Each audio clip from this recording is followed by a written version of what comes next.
हर हर महादेव। आज इस वीडियो में मैं आप लोगों से बात करने वाला हूं यज्ञ दूतों के बारे में। अगर आपने मेरी पिछली 3 से 4 वीडियोस जो दूतों के ऊपर है अगर वो देखी है तो आपने पता लगा होगा कि चौथी जो श्रेणी होती है उन्हें कहा जाता है यज्ञ दूत। और यज्ञ दूत क्या होते हैं ये आपको साफ पता लग रहा होगा कि यज्ञ से उत्पन्न दूतों को यज्ञ दूत कहा जाता है। लेकिन यज्ञ दूतों में जो यज्ञ से शक्ति उत्पन्न हो रही है वो सिर्फ एक दूत ही नहीं होते, यज्ञ से बहुत सारे देवता और राक्षसों को भी उत्पन्न किया जाता है। ये वीडियो आज मैं इसी के बारे में आप लोगों को देने जा रहा हूं। तो अगर आप लोग मेरे चैनल पर नए हैं तो इसे सब्सक्राइब कीजिएगा, वीडियो अच्छी लगे तो इसे लाइक कीजिएगा और अपने साधक मित्रों के साथ इसे जरूर शेयर कीजिएगा, क्योंकि साधना जगत के अंदर दूतों के बारे में, इनकी श्रृंखला के बारे में पता होना अत्यधिक महत्वपूर्ण है। सबसे पहले मैं आपको लोगों को बता देता हूं कि जिस समय पर रामायण में युद्ध हो रहा था तब इंद्रजीत युद्ध करने से पहले अपनी गुफा के अंदर जाकर अपनी देवी को प्रसन्न करने के लिए एक यज्ञ करने लगता है।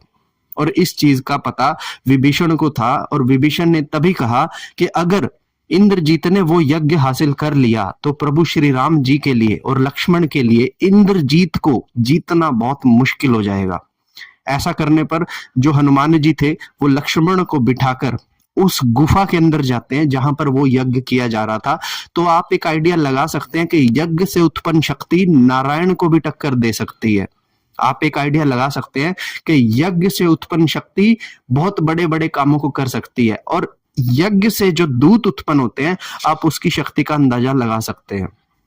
लेकिन यज्ञ से जितने भी दूत उत्पन्न होते हैं उनका एक लिमिटेड क्राइटेरिया होता है, एक लिमिटेड सीमा तक ही वह दूत कार्य करते हैं। बाद में वह दूत वापस से अपने ब्रह्म में जाकर लीन हो जाते हैं।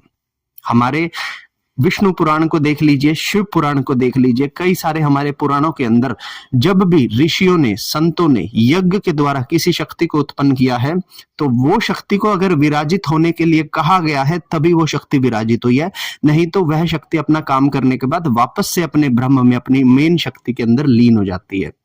लेकिन इसके अंदर जो उत्पन्न होने वाली शक्तियां हैं इनकी भी आगे 3 श्रृंखलाएं होती है, जिसमें से सबसे पहले नंबर पर आते हैं जिन्हें कहते हैं मीठे देवी देवता। लोक भाषा के अंदर अगर आपने मीठे देवी देवताओं का नाम सुना होगा तो जो मीठे देवी देवता है, जैसे प्रभु सीताराम जी, जैसे कृष्ण भगवान, जैसे हनुमान जी, जैसे राधा रानी, इस तरह के जो हमारे देवी देवता है इन्हें मीठे देवी देवता लोक भाषा के अंदर कहा जाता है। मीठे देवी देवताओं के दूतों की प्राप्ति ना होकर इनका हवन और यज्ञ करने से आपको असीम आशीर्वाद, शक्ति की प्राप्ति होती है। मीठे देवी देवताओं का यज्ञ करने से आपके कार्य बनने लगते हैं, आपकी समस्याएं समाप्त होती है। लेकिन इसमें किसी तरह के दूत उत्पन्न नहीं होते, क्योंकि मीठे देवी देवताओं के अगर दूत उत्पन्न हुए तो वो एक पर्टिकुलर शक्ति के रूप में विराजित होंगे ही होंगे। इसलिए जब भी हम मीठे देवी देवताओं का यज्ञ करके उनसे प्रार्थना करते हैं तो दूत ना उत्पन्न होने की बजाय उनका आशीर्वाद, उनकी शक्ति जो उस पर्टिकुलर काम को करती है वो उत्पन्न होती है। इसे कहते हैं मीठे देवी देवताओं के यज्ञ। दूसरे जो देवी देवता होते हैं जिन्हें कहते हैं मध्यम देवी देवताओं के यज्ञ। अब मध्यम देवी देवता जैसे शनि देव, जैसे सूर्य देव, ये जिस तरह के देवता आते हैं, जैसे शनि देव हो गए, जैसे सूर्य देव, जैसे वायु देव, जैसे जल देव, इन्हें मध्यम देवी देवता कहा गया है, क्योंकि ये देवताओं में उच्च श्रेणी के हैं, इंद्र के दरबार में है और इस सृष्टि को चलाने में अपना सहयोग देते हैं। तो इन्हें कहा जाता है मध्य के देवी देवता। तो जब भी हम यज्ञ के द्वारा मध्य के देवी देवताओं का जब यज्ञ या हवन करते हैं तो उनकी शक्ति उत्पन्न होती है, उनके दूत उत्पन्न होते हैं जो पर्टिकुलर उस कार्य को करते हैं, और वो कार्य करने के बाद वो शक्ति, वो दूत वापस से, यदि उनको ना कहीं पर स्थान दिया जाए तो वापस से अपनी शक्ति के अंदर वो विलीन हो जाते हैं। तो ये होते हैं यज्ञ के देवी देवताओं के दूसरी श्रृंखला। तीसरी जो श्रृंखला होती है यज्ञ के देवी देवताओं की, उन्हें कहा जाता है नाभि के नीचे से देवी देवता। ठीक है, नाभि के नीचे से देवी देवता, जैसे माता चौराहे वाली, जैसे आपके नगर का नगर खेड़ा, जैसे कोई भी पीर पैगंबर, जैसे कोई भी साधु संत जो चला गया है जिसकी पूजा आज भी की जा रही है, इन सब को कहा जाता है नाभि से नीचे के देवी देवता। जैसे 5 बावरी जैसा है नाभि के नीचे से देवी देवता। तो जब हम इनका हवन करते हैं, जब हम इनका यज्ञ करते हैं, तो इनके दूत बहुत ही शीघ्र प्रकट होते हैं और आपका जो भी काम होता है उसे करने में ये दूत बहुत जल्दी करते हैं। तो ऐसे में अधिकतर लोग अपने छोटे मोटे कार्यों को कई बार पूरा करने के लिए नाभि से नीचे के देवी देवताओं की शक्ति और दूतों को अपने हवन से और यज्ञ से उत्पन्न करते हैं। तो ये 3 श्रृंखलाएं होती हैं। अब आपने अगर मेरी ये सीरीज सुनी होगी तो आपको मैं बहुत सारी चीजें पहले क्लियर कर चुका हूं, लेकिन अब मेरी तरफ से कुछ चीजें मैं आप लोगों को बता देना चाहता हूं। पहली चीज, हमें किन देवी देवताओं के दूतों की प्राप्ति करनी चाहिए? पहली बात, हमें देवी देवताओं के दूतों की प्राप्ति तब करनी चाहिए जब हमें बहुत अत्यधिक आवश्यकता हो और हमारा जीवन एक देवी देवता के अनुसार सही हो, तभी हमें देवी देवताओं के दूतों की प्राप्ति या फिर देवी देवताओं के दूतों की मांग प्रभु से करनी चाहिए। अगर हम देवी देवताओं के दूतों की प्राप्ति की मांग करते हैं और हमें किसी भी तरीके से अगर हमें देवी देवता के दूत प्राप्त हो जाते हैं, तो आपको अपना पूरा जीवन देवता के अकॉर्डिंग बनाए गए जो जीवन के डिसिप्लिन है उसमें जीना पड़ेगा। उसमें आप गलत कार्य यदि करेंगे तो आपको देव दोष लग जाएगा। ऐसे में आप भविष्य के अंदर बहुत मुश्किलों को पा सकते हैं। तो इसलिए आपको हमेशा दूतों की प्राप्ति तभी करनी चाहिए जब आपको बहुत अत्यधिक इन चीजों की आवश्यकता हो। दूसरी चीज, क्या देवी देवता के दूत जब हमें मिल जाते हैं तो हमारी रक्षा सुरक्षा ये करते हैं? आपको मैं बता दूं कि देवी देवता के दूत जिस कार्य के लिए आपने देवता से मांगे थे, जब वो कार्य के लिए आपको देवी देवता के दूत मिल जाते हैं तो वो आपकी रक्षा सुरक्षा पूर्ण तरीके से करते हैं। लेकिन अगर इन बिटवीन आपने अगर देवता का भोग या फिर देवता की पूजा पाठ करना बीच में छोड़ दिया तो उनके दूतों का भी कार्य करने का जो तरीका होगा वो कम होना शुरू हो जाएगा।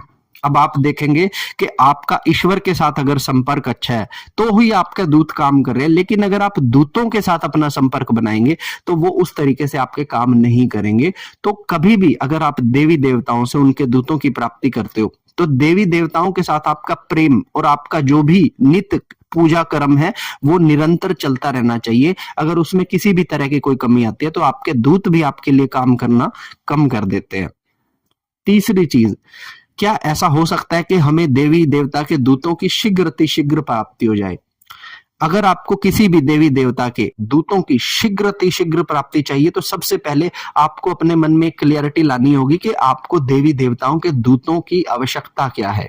जैसे कई लोग गद्दी लगाकर काम करते हैं, कई लोग जन कल्याण करते हैं, तो इस तरह के लोग जब किसी भी साधना को कर देवता के दूतों की मांग करते हैं तो इनका पर्पस साफ होता है कि हमें जो अपने गद्दी दरबार लगाने हैं, हमें दुनिया की प्रेत बाधाओं को हटाना है, हमें दुनिया को नया रास्ता दिखाना है। तो इनको देवी देवताओं की प्राप्ति शीघ्र हो जाती है। लेकिन अगर आप एक गृहस्थ हैं, आप सुबह काम पर जा रहे हैं, शाम को काम से घर आ रहे हैं, उसके बाद 1 घंटा बैठ पा रहे हैं पूरा दिन के अंदर, तो ऐसे में आपको जो दूतों की प्राप्ति होती है वो ना चाहते हुए भी लेट ही होती है। क्योंकि अगर आपने दूतों की प्राप्ति कर भी ली तो आपको ना तो उनसे कोई ऐसा काम होगा जो आप लेंगे, ना ही कोई ऐसी चीज होगी जो आप उनको दे सकेंगे, और ना ही कोई आपका पर्पस क्लियर है। तो ऐसे में आपको दूतों की प्राप्ति नहीं होती है। सब लोगों को दूतों की प्राप्ति नहीं होती है। इसमें आप क्या काम करना चाहते हैं दूतों को लेकर, ये बहुत स्पष्ट होना जरूरी है, तभी आपको देवदूतों की प्राप्ति होती है।